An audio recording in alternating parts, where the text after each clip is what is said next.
వాళ్ళకి ఎలా మనసులో ఎలా కోరుకుంటే అలా చేస్తారు, అవన్నీ మనం బయట చెప్పలేము కదా. అంటే కొన్నిసార్లు నేను విన్నాను, అది చెప్పచ్చో లేదో, అది వల్గరం ఉంటది, అందుకని అడగలేకపోతున్నాను. అడగని చెప్పండి పర్లా. అదే అది తీసి నోట్లో అంటారంట కదా, నిజం? ఏదో ఇంకా వెళ్ళిన తర్వాత అది వాళ్ళ ఇష్టం కదా. అదే వెళ్ళిన తర్వాత వాళ్ళు మేము మనీ నీకు ఎందుకు ఇచ్చాము, మనీ నువ్వేం చెప్తే చేయడానికి కదా అని చెప్పేసి అన్నప్పుడు మనం ఏం చేయలేంగా, తప్పదుగా. మనకు కావాల్సింది మనీ, వాళ్ళు ఏం చెప్తే చెయ్యాలి. సో సపోజ్ మనం బయటకు వెళ్ళింది ఎందుకంటే వాళ్ళు ఏం చెప్తే చేయడానికి. మనము ఒక వస్తువు మార్కెట్ నుంచి తెచ్చుకున్నామంటే అది మనం ఎలా యూజ్ చేస్తున్నామో నాకు చూడరు, మనం మనీ ఇచ్చి తీసుకున్నామా లేదా.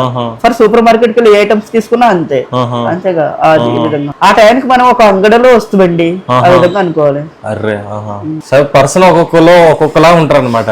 అవును, ఒకరు మంచిగా ఉంటారు, ఒకరు ఇలా ఉంటారు, ఎలా ఉన్నా సరే చేయాలన్నమాట, తప్పదు. ఒకవేళ మీకు ఎప్పుడైనా హెల్త్ బాగోలేదు, ఫీవర్ ఉంది, లేకపోతే అటాక్ ఉంది అంటే ఒక